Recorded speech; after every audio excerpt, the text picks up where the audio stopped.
Peace. What's good, man? It's good, brother. Yeah, man. So I was I was looking at your story. Now I didn't listen to the whole thing on purpose because You I wanted didn't listen to what? I didn't listen to the whole story on purpose because I wanted to hear it straight from you. Right, right. Um Now I did see that at the age of 17 you got sentenced to what, 35 to 70 years in prison? Yeah, that was my actual sentence. Yup. Yeah, that's crazy. Yeah, it definitely So is. So what actually uh made that come about, and what actually happened, and how long did you uh end up staying in there?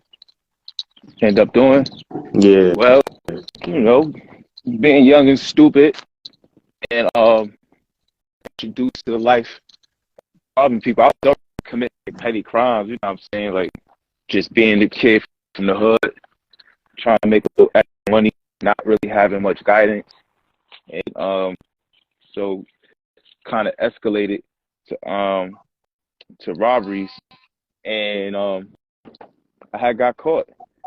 I didn't get caught actually doing the robberies. There was an investigation that occurred. My co-defendants had made some series of purchases for some guns that led the police directly to them and well, to us, and we were apprehended trying to steal cars right down here at Roberts Towing in Glenmont. So that was all she wrote. So it was just a matter of me just being young and stupid, um, and not really having much guidance, just being the typical kid from the hood. Like, if that makes sense. Yeah, so what made them try you as an adult though?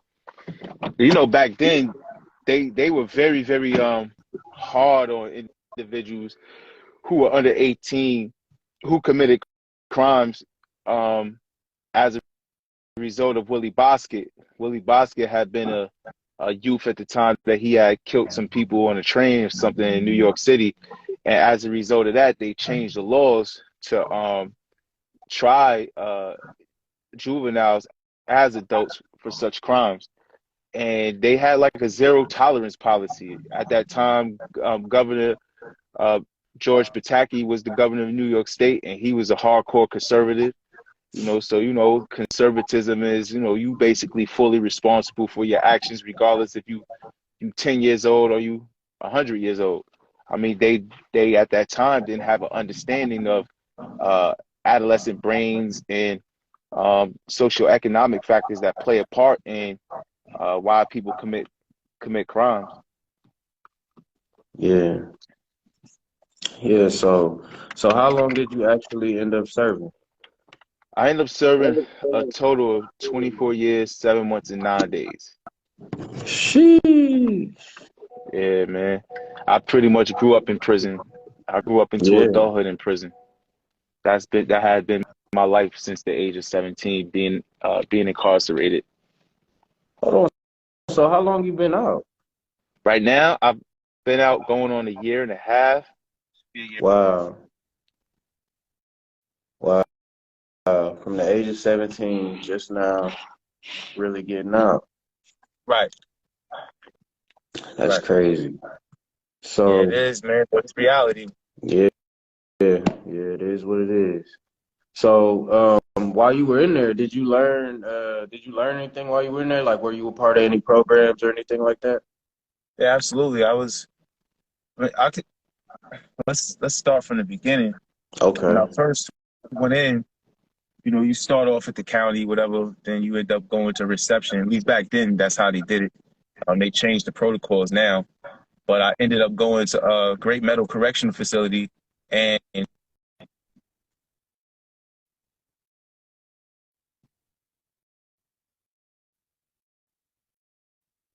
Oh snap, you freezing up. my apologies. Somebody was calling me. Oh, okay. Okay. I had to hold on. Give me 1 second. All right. What the hell?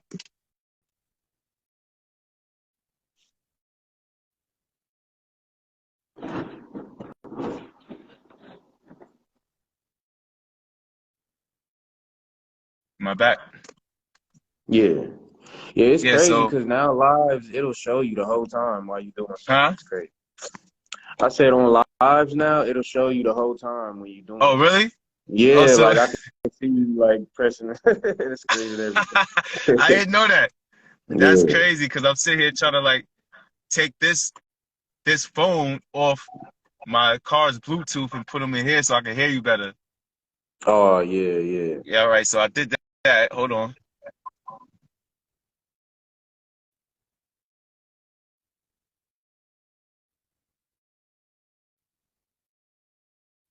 Whatever reason. You can hear me? Yep. I can't hear you in here. Damn. I don't know what the hell just You happened. said you can't hear me. No, I can hear.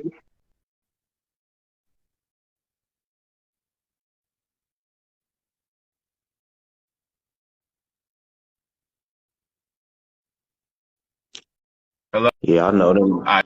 Yeah, I know the It's not phones will working. automatically connect to the car and everything. Yeah, once it automatically connected to the car, it just kind of messed up everything. Yeah, But yeah.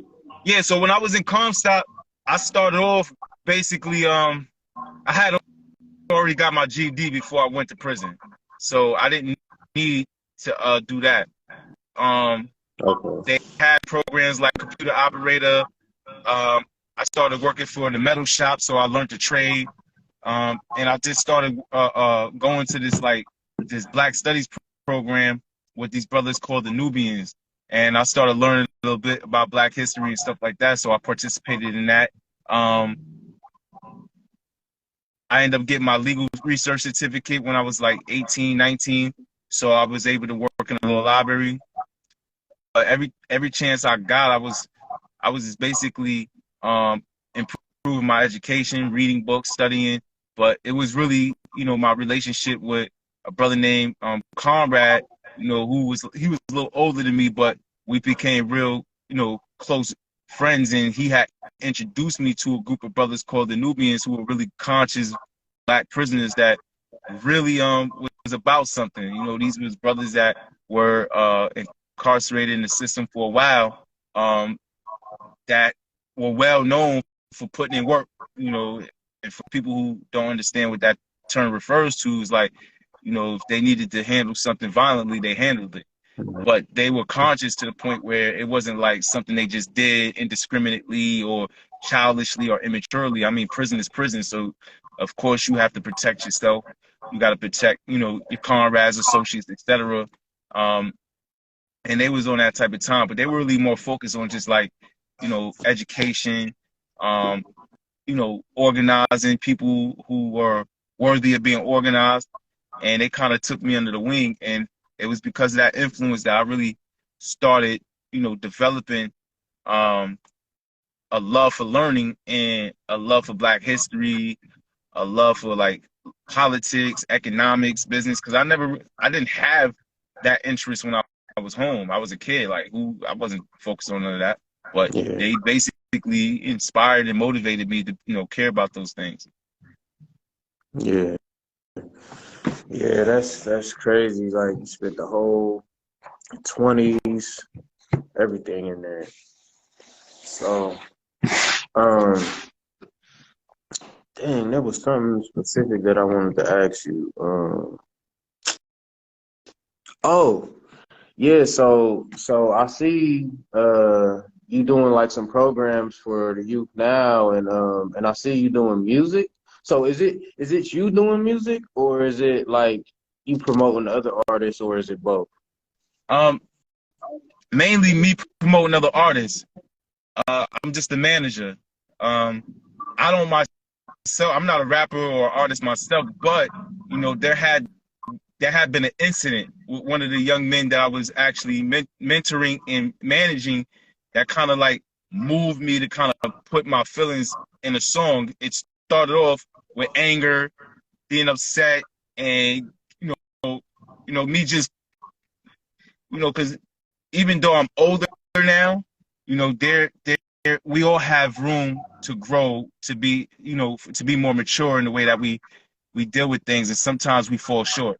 And because of the bond that I had with the brother, you know, he became like a son to me. He's younger. He was 16 at the time that I met him, and he was a really good kid. He still is a good kid. I mean, I can't really say nothing bad about him in terms of his character, but as with anyone, we have our blind sides. I do too. So me recognizing my own shortcomings, you know, I realized that he's not going to be perfect either, but overall, he's a good kid.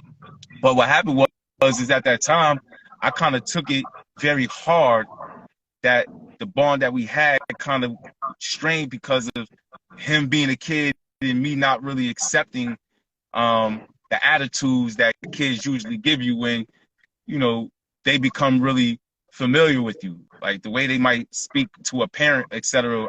But I'm a jail dude. I spent all my time in prison.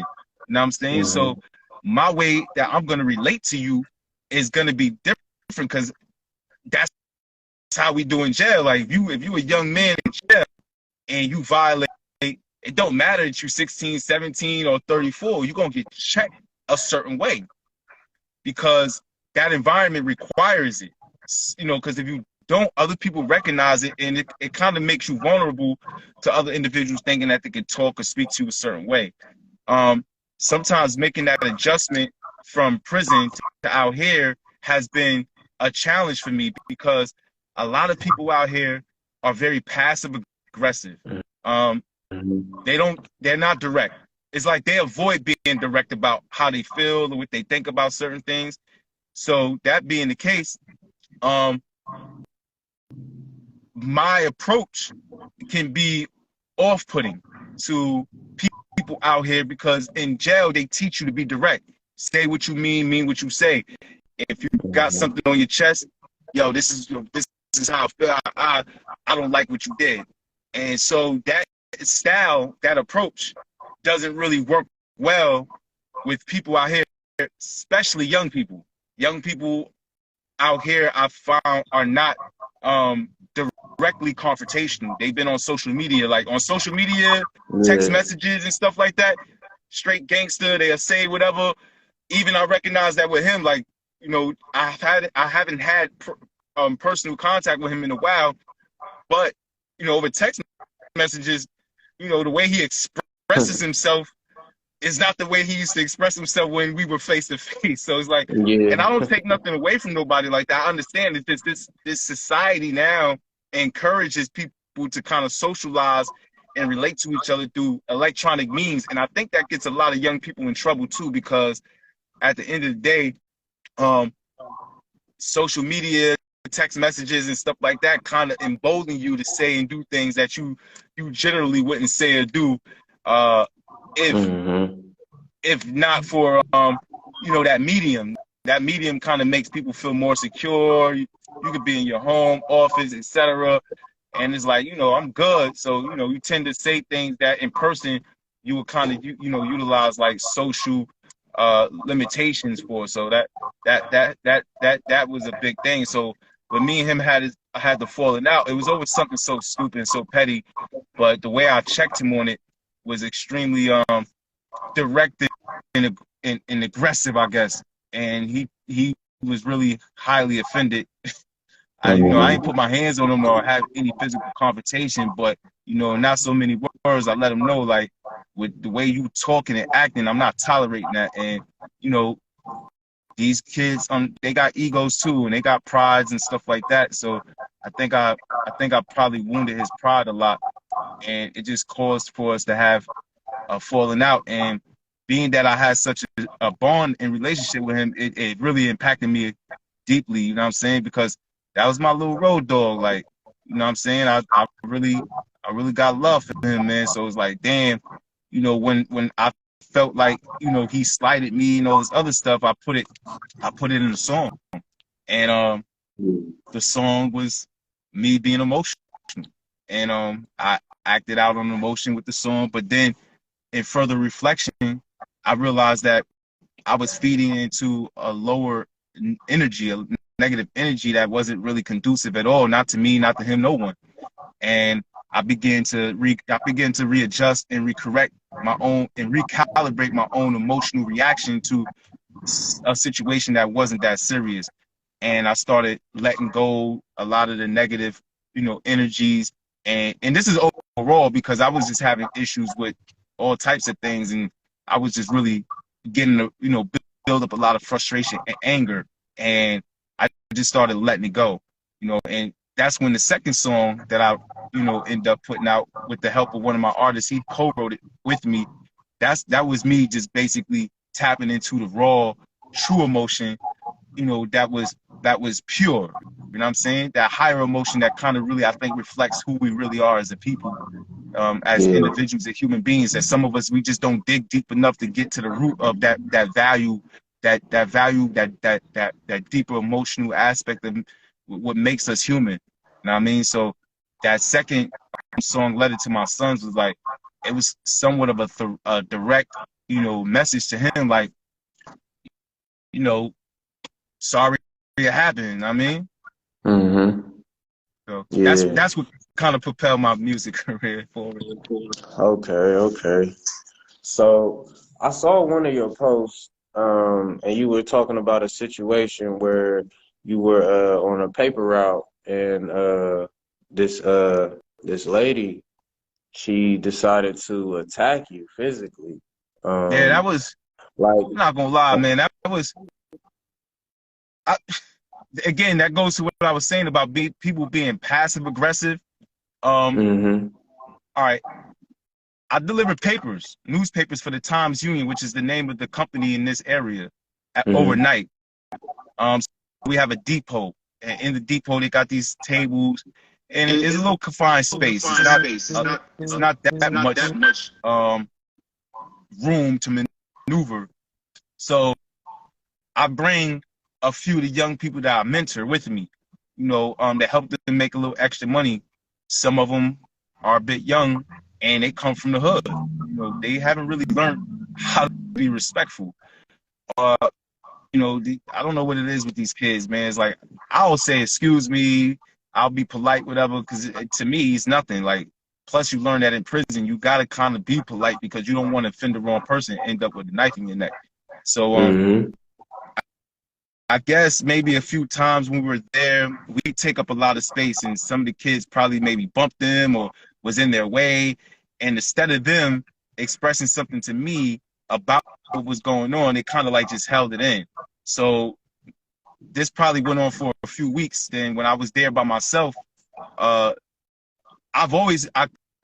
noticed prior to that, they'll come in there like really aggressive because they, the two females, they're in a relationship, whatever, and with people with the LGBTQ community, there is this need sometimes to kind of, put up defenses, etc., because of the discrimination that they go through. So I kind of sense that a little bit, like, you kind of like, you got to search yourself a little bit, and it may not be because of, any perception on their part that I had a problem with their sexuality, nothing, but just sometimes habits die hard. But I just noticed that energy was just always aggressive, like, so they'll come in, set up their stuff, like, even though we're there, they're like, it's like they're totally disregarding us, moving our stuff and like that. So this one particular day I was by myself and they did it, and I was already in a bad mood. So I'm like, all right, you moving my stuff, you're not asking me, you're not saying excuse me, whatever. Not to me. Maybe because one of the young kids I bring with me may have did it to you, so you feel like you don't have to do it for me. But you never addressed me. I'm an adult. I can speak and have an adult conversation. If I offended you, then you can tell me I offended you, and I can, take the necessary steps to atone and make amends for that. But they never did. More that a passive aggressive thing. So then when she moved, moved my papers, she put her cart, because we put our papers in the cart right in front of me in my table. Like, I'm standing right there. She's like she's just doing this like I'm not there. So I say, yo, look, that's in my way. And that just opened up a firestorm.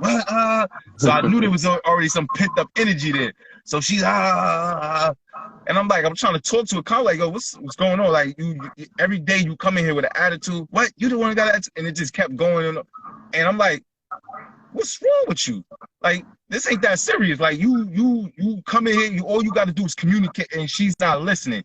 She's going back and forth, this, that, and third, and she's hyping herself up to the point now I'm getting a little upset. And when I speak with passion, as you can see even now, my voice rises. It's not that I'm angry. I'm just speaking with, passion. But for whatever reason, to a little white lady, me speaking with passion is, oh, you're being aggressive, but yet you're not taking stock of the fact that you're being aggressive as well. So she's yelling, screaming, and then she told me she's gonna knock me out. I'm like, yo, you're like 5'0" nothing, and you weigh about like 110. You serious? Like, you're not doing nothing to nobody. Like, and I kept emphasizing that too. Like, you not doing nothing. Like, you need to like calm yourself down. And like, oh, you think you big and bad? And I'm not gonna lie, I lost it.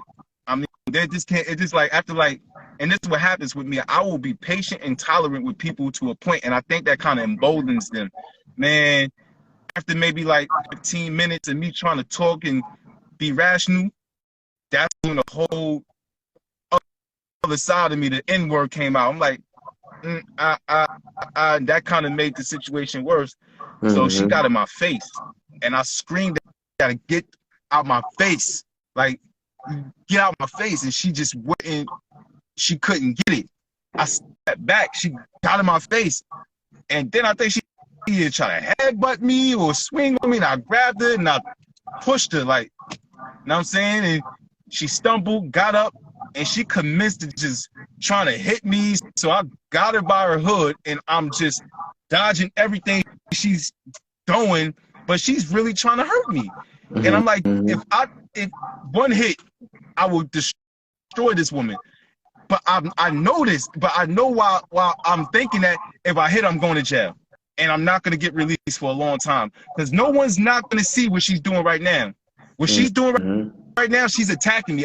Legally, I'm in my right to defend myself. But because I'm bigger and I'm black, if one hit is going to hurt her. I'm going to put her down, and it's going to cause damage. I know I'm going to jail. So I just held her. Her girlfriend was like, get off of her. Then two other gentlemen got in between us and separated her, and she's still trying to get at me. I'm like, oh, this is crazy. And I felt emasculated, because if anybody else would have did that to me, I would have defended myself appropriately. But I know under me being on parole, me being a black man, if I do anything to this woman, nobody's not going to look at the fact that she was in my face, yelling, screaming, threatening me. I'm going to knock you out. Like, none of that. And I just had to endure it. And I thought it was kind of like really messed up and racist, because when my manager came out, he came right to me like, yo, you guys got to get it. I'm like, what are you telling me for? Like, this woman started this whole situation because she don't know how to talk to nobody. You come in here moving people's stuff and being belligerent. All they could say, well, if you didn't have your stuff on her table. I said, I'm not even beefing about the fact that I had stuff on it. She moved in, I ain't say nothing.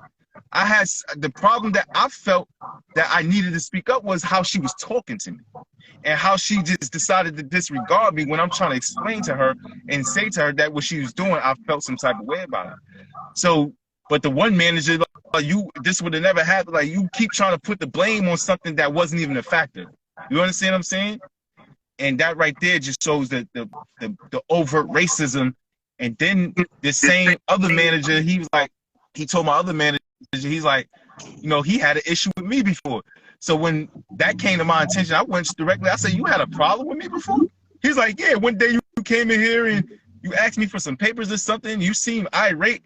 I said, if I seemed irate, you could have told me that. He said, well, I didn't want to get in a fight. I said, what made you think that I would got in a fight with you because you're telling me that I'm being irate, or I might be speaking to you in a way that you take offensive? I'm like, this is how you guys view black men? Like, that you can't have a conversation with me? I come off, like I'm thinking to myself, do I come off that angry and aggressive that they feel scared of me? Like, and I'm thinking to myself, like, I mean, a little old lady can be walking out of Walmart and I'll hold the door open for her and say, have a good day, and you feel me? And I know this about myself. So I'm like, nah, something else is going on here. You just didn't want to go against the little white girl. That's what that is. And it's all on me. And he tried to make it seem like it wasn't. I'm like, man, that's how I knew I would have put my hands on her. Y'all would have all lied for her, and I would have went to jail. Nonsense. Yeah. So that being said, like, do you kind of feel like in a way you kind of still in prison, like you can't really be your full self while you? Absolutely. Yeah. Absolutely. Because I know, like, parole just the other day ran down on me like 15 deep. Searched my apartment, my room, searched my car, left my stuff in disarray, as if I was still in prison, because that's what correction officers do you in jail. They come in your cell, looking for stuff, wreck your stuff, put it all out of place. Everything in my apartment was out of order. And I'm like y'all could just do whatever y'all want anytime. And it's like I'm always under the gun, and it's like I have to always be on point on how I react to people. There are people out here, especially young people, who have a propensity to threaten individuals and to be disrespectful verbally when they're upset and angry. That for a guy who has been in prison as long as I have doesn't bode well for us, because we were always taught and trained that when people say certain things or they threaten you, that's time to come to the yard with your knife. You know what I'm saying? So it's like you guys, unfortunately, kind of like are loose with that. So I have to always remind myself that this is not prison. That people out here, 90% of the time, are body bluffing. So if I respond to it in a way that I would in prison, I'm going back to prison. So I always have to catch myself, because there have been times and incidents where people who I'm trying to help, or people who are related to the people I'm trying to help, have been at odds with me and have threatened me or said things to me that were inappropriate or overly aggressive, but really didn't mean it. So yeah, I feel like I'm always under scrutiny, because other people got the luxury to do things and say things that I really don't. So I gotta watch what I say or do, because one mistake, one word, one threat, one this, that, and the third, I'm going back to prison. Yeah. So when it came to you first going to prison when you were 17, do you know how your parents felt about it? My mom was probably devastated. My father wasn't really around, but I'm sure he was, like, when he heard about it, he probably felt some type of way, but he was never a father anyway. So it wasn't like, I mean, maybe he's like, oh, one of my sons went to jail, and maybe he felt some type of way, but you weren't really in my life. Like, you weren't here. Like, you know what I'm saying? So I could care less what you, especially at that time, my thinking was I could care less what he felt. I mean, now that I'm older and I kind of understand the social ramifications that led to him being an irresponsible father, I've forgiven him and have more understanding for his shortcomings as a person due to societal circumstances. So I don't look down on him as much as I would any other time. But you know, my mom was probably the one who suffered the most, because out of all her children, I was probably the closest to her, because I spent the most time with her. My older brother was always in and out of DFY, and my little sisters, when they were born, they were like immediately taken away from her, and we all ended up in care. But I spent the most time with my mom, so it devastated her. But yeah. So do you feel like if your father was around more, that all of this would have never even happened? Not only if he was around, but if he was responsible. I was thinking about this too, because there's a couple young people in the community that look up to me as a father figure, right? And I kind of play that role, because a lot of these kids, unfortunately, don't have fathers in their lives. But there's also a portion of them that don't have responsible fathers in their lives. They have fathers in their lives, but these guys are not really, you know, up to par in terms of being, you know, role models and father figures. Like Nas said, some of these dudes is in their second childhood, you know. So it's like, you know, you still trying to keep up with the kids somewhat. I mean, don't get me wrong. I guess I kind of fall in that category a little bit as well. You know, I was in prison since I was 17, so now being free, I kind of like I don't act like the typical 43-year-old. But at the Yeah. end of the day, I definitely notice and understand and recognize that I am still 43, and there's a level of maturity and conduct that I have to have as a 43-year-old man, especially when I'm around young people. Like you can't be totally like them or totally accepting of everything they do because I'm not a child. You know what I'm saying? So I gotta have to understand it. But I feel like there's a lot of young people out here, unfortunately, who may have fathers in their lives that just not really fathers. They're not really responsible. So I feel like if my father was in my life and he was responsible and he could set a good example, I think that a lot of what I went through, I wouldn't have went through because when he wasn't around, I kind of craved that male role model. I look for it. Yeah. My mom, when she have a boyfriend or whatever, I will always look to him, whoever he might be, to see whether or not he can teach me what I need to know as a young man. And Mhm. unfortunately, a lot of them dudes was lacking, because they were crack Yeah. heads, getting high, drinking, whatever. Those were kind of the men that my mom's, attracted. But yeah, I think that not having a father figure in my life and not having a mother who was herself responsible, because again she was drugging, drinking, whatever, contributed largely to some of the bad choices that I made in my life that led me to prison. Not to say Mhm. I don't I don't own my own actions, but there are definitely social factors definitely play a role in the decisions we make. Yeah.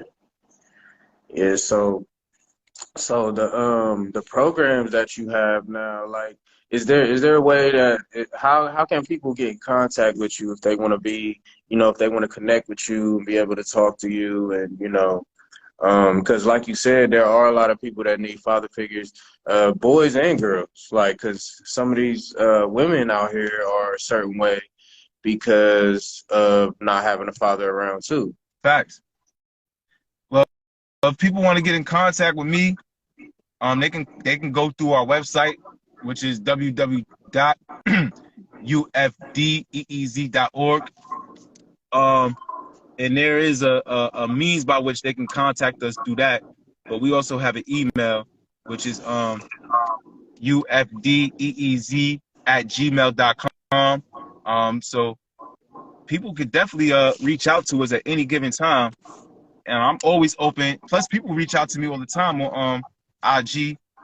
I'm really like focused on trying to gain more awareness about the work that I'm doing because I think it's highly important.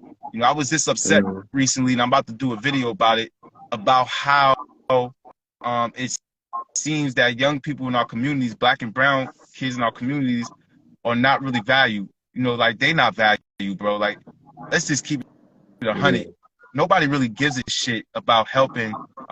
Yeah, we do help young girls too. Yeah, I have young ladies that are part of my organization that I work with. Yes, I'm not gonna lie. I've been less.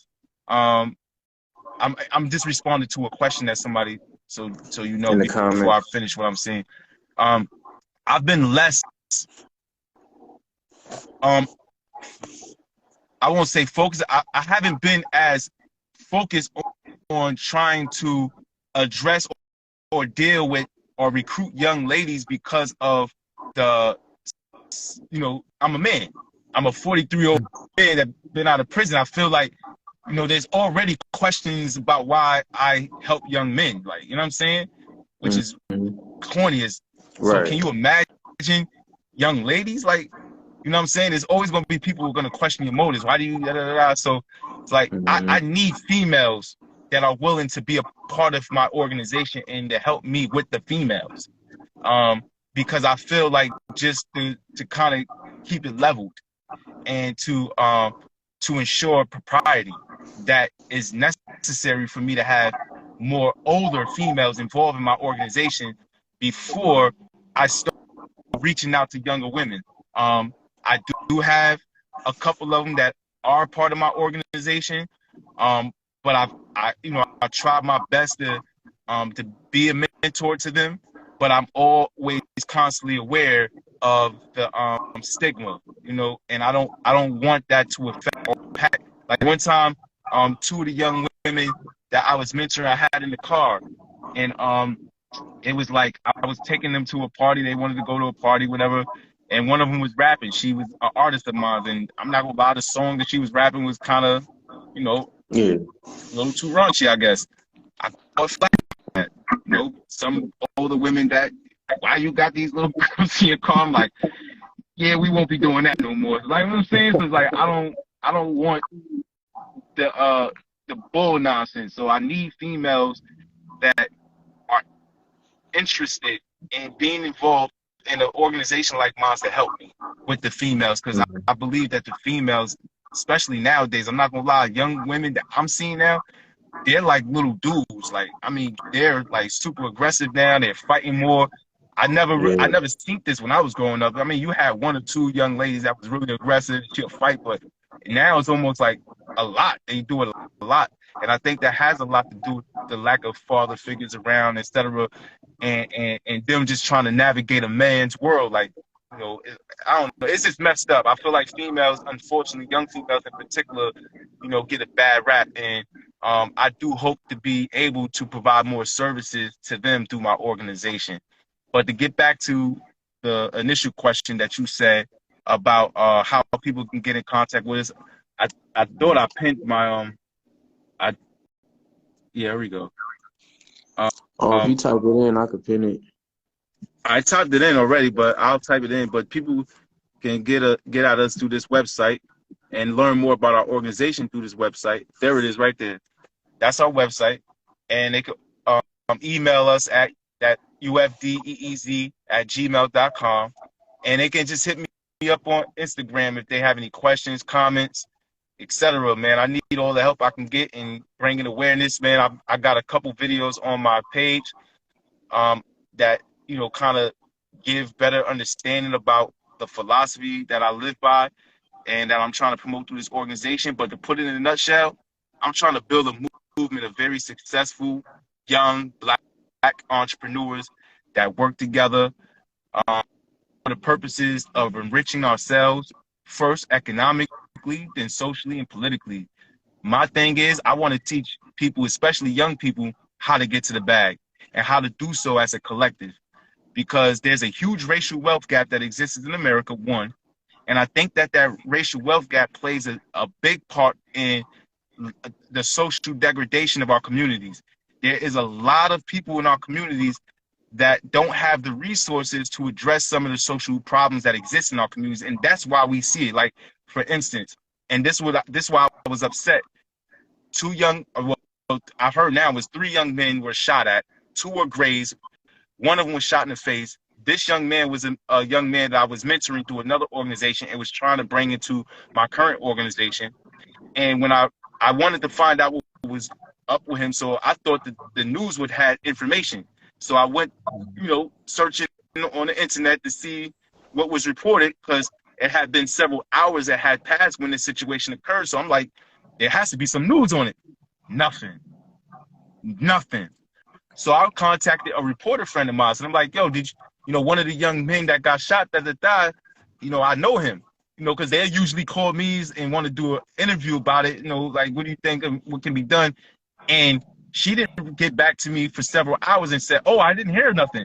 I was pissed off. I said, well, if that was a young black man, I mean, a white kid that was shot, you fuckers would all been up in arms. Like, we would have heard all about it. But because it's black kids and because it happens all the time now, it's like these people are desensitized to it.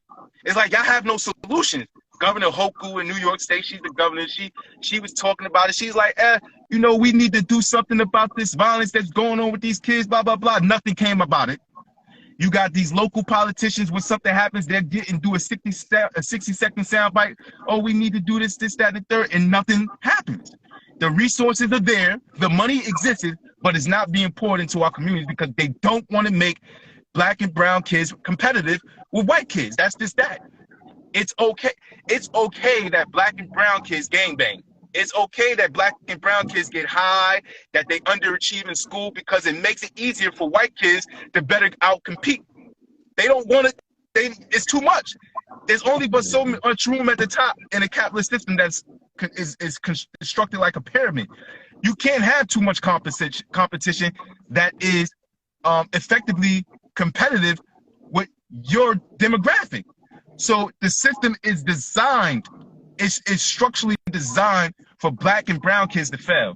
It's structurally designed for black and brown kids to be underachievers.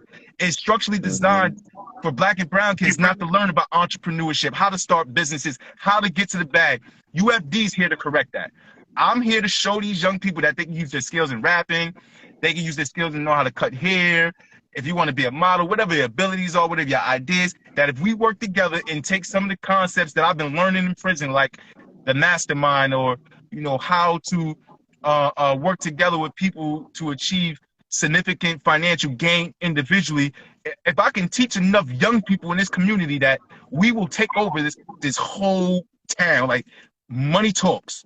That's my way to stop gang violence, teaching them how to get to that money. Yeah. By the way, I did try to get a church to back our program. They're not supportive. A lot of these churches, unfortunately, are very reformist, and they're tied into the system. My program and my organization is a bit radical, because it's teaching young black and brown kids how to basically be self-sufficient and independent. This is not something that's in the best interest of the institutions that exist. So therefore, institutions like the church that are very tied into, you know, city hall and the structure of this government don't want our kids to learn that stuff. So they'll lean on the church and be like, yo, look, you know, you support stuff like that, or they'll throw dirt on my name, or, you know what I'm saying? They just don't want us to compete. Like, it's just, unfortunately, that is what it is. Yeah. And I'm gonna speak to this lady about the church thing. Like, UFD, my organization is called UFD. It stands for the Ujima Fraternal Dynasty, aka Obima, the official Black Elite Ambitious Money Making Association. We are a fraternal society, or fraternal order. If you know anything about the history of fraternities and fraternal orders, they rival the churches back in the days in creating economic development in black communities. These fraternal organizations were responsible for starting some of the first black banks, insurance companies, and spurring along small business. That history in those institutions somehow kind of like faded away.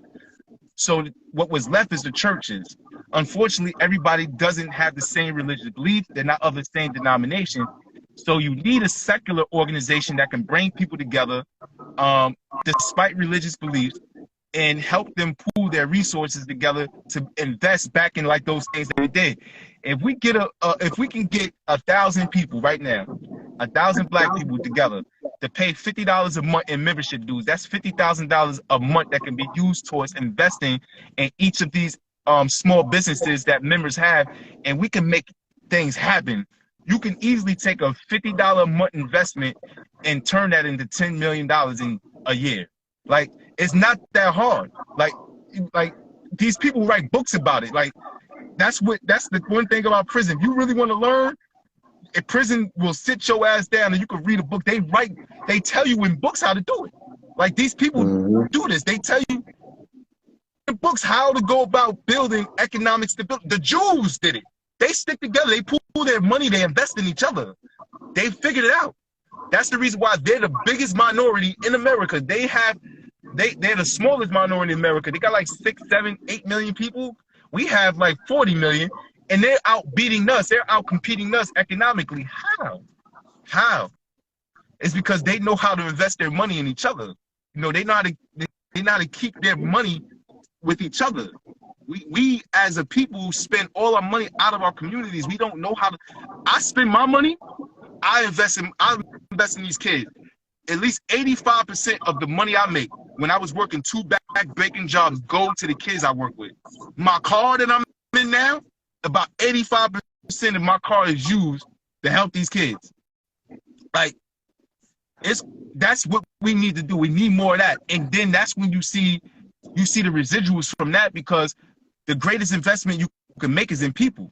And if you can empower people to know how to fish for themselves, then now you got somebody else who can bring in more resources. You understand what I'm saying? Mm-hmm. But if I'm doing everything for them, like welfare and all these other programs that make them dependent, then you can never exponentially grow as a community because everybody's dependent on somebody else. And there's a very significant and pervasive mind of dependency that exists in Black communities and I gotta fight sometimes with the young people I work with to break them out of that. Like, yo, listen, stop always asking me for this, that, and like I'm here as a resource, but show me your value. Yo, can I get $1? I clean something. Can I get $10? Do something. Learn something about how to edit videos so I can use you for that. You think what I'm saying? That's what you do, and then I'll pay them for that. I'll pay them by showing me their usefulness, as opposed to, oh, I'm just here, I need it, help me out. But once they show me that they can develop a skill, they can develop a usefulness, bring value to the table, I invest in them. So the ones that not a rap, I invest in them because they got a skill that can make money, right? You're not a saying, I can invest in you, got value. Now, when you start generating income, we could take part of that income and invest it in the next person. Now, you might have a business idea. You might want to open up a salon or a barbershop, or you might want to get into real estate. You might want to buy this building. Now we got the funding to help you. You understand what I'm saying? That's the type of interdependence that we need to have, which Stephen R. Covey wrote about in his book, The 7 Habits of Highly Effective People. That's what I'm trying to teach. That's what I'm teaching these kids. So I spend my money to teach them to do that. If I had more money to do that, I'll be way more effective. Now I can kind of entice them to get involved and do it. Like, if you want a job because you saw how you want to get at the bag, I can create a job for you to learn a skill that you can use that would be useful to the community. Yeah. Yeah, man. So anybody on here that knows somebody that needs help with getting anything started, especially if you're in New York, or you're in New York, right? Yeah. Yeah, get with him. And the website is pinned right there. And anybody that missed the majority of this interview, I'm gonna put it up on YouTube, and I may put it on Facebook too. But yeah, man. Do you have 'cause I'm about to wrap this up in a second, but do you have anything else you might want to tell the people about yourself or any of the programs you got going on? The only thing I will say is follow us on Facebook, follow us on Instagram. I mean, I would love for people to make a donation to our GoFundMe. They can go to my the link on this page or on our other page, Trust Money Love, and they can go to the link to our GoFundMe. But if you don't want to donate money, you feel like, oh, this might be a scam or whatever the case may be, because I heard that before, then all you got to do, like, share, and comment on our posts. Follow us on social media. Follow us on YouTube. The algorithms will do the rest. We can get paid if you like our content. So I got young people who are producing songs, who are producing YouTube, TikToks. Just follow them, like their stuff. Share it with other people. That would be enough. If I can get enough people to do that, we can monetize our content, and you don't have to give us a dime. We can earn it on our own. All you have to do is just support us. Like, I mean, it's a no-brainer. You really think this? Let us earn it then. If you don't want to give us a donation, let us earn it then. Earn it by entertaining you, providing you with content that's interesting and compelling, funny, dramatic, whatever. We're producing it all. You know, we got our own LLC, Conscious Money Enterprises LLC, and that's what we're doing, producing content. Like, help us out. Like, you know, these kids are dope rappers, dope artists. Some of them model. Some of them are YouTubers. Some of them are content creators. That's all you got to do. Follow them. Whatever. That's it. Simple. Yeah. Social media is crazy now. It's definitely a good income, for sure. Like, especially if you got enough following and enough supporters, you can definitely make a whole living off of social media now. So see? That's all I need. Just follow us. That's it. You don't need to do nothing else. Follow us, share our content. I mean, of course, if it's compelling, like, you know what I'm saying? Don't But I'm sure Right. that people really look at, you look at my page, you look at Trust Money Love page, if you look at our YouTube channel, TML Entertainment TV on YouTube, or Conscious Money Talks, you're gonna find some really compelling content there. And you go to our link, you're gonna find our link tree has links to every single, you know what I'm saying, the music that our artists just put out. Everything is good, everything's entertaining, it's not bullshit. So that's enough for us if you just support us in that. All right, y'all heard the man, Dontie Michell. I want to thank you for this interview. It was Thank you. very insightful, a whole lot of information. And so I'm definitely going to post this on YouTube. I'm going to send you the link and everything once it's all done. And anybody that wants to watch the replay, it's going to be on Facebook and YouTube. And yeah, man, I really thank you for this interview. And I'll keep in touch with you and see, you know, keep seeing what you got going on. And if I'm ever in New York, I'm going to hit you up. I'm in Columbus, Ohio. So if you ever I think we're coming out there soon, very soon. We're doing a show out there. Okay. So I'm in the entertainment stuff too. So if you hit me up, man, we could get some stuff going. Yeah, work, link together and get some stuff going, you know? All right, copy. Thank you. Bet. Peace. Peace. So that was Dontie Michell, y'all. Thank you for tuning in. Like I said, I'm gonna put this up on YouTube and Facebook. Follow all his pages. When you watch the replay, you'll be able to hear all his pages and everything. I'm about to get off of here and get the rest of my day going. And yeah, man, that was a good one. So thank y'all for tuning in. Thank you to everybody that followed me. I'm gonna be doing more of these interviews like this. Peace out, y'all.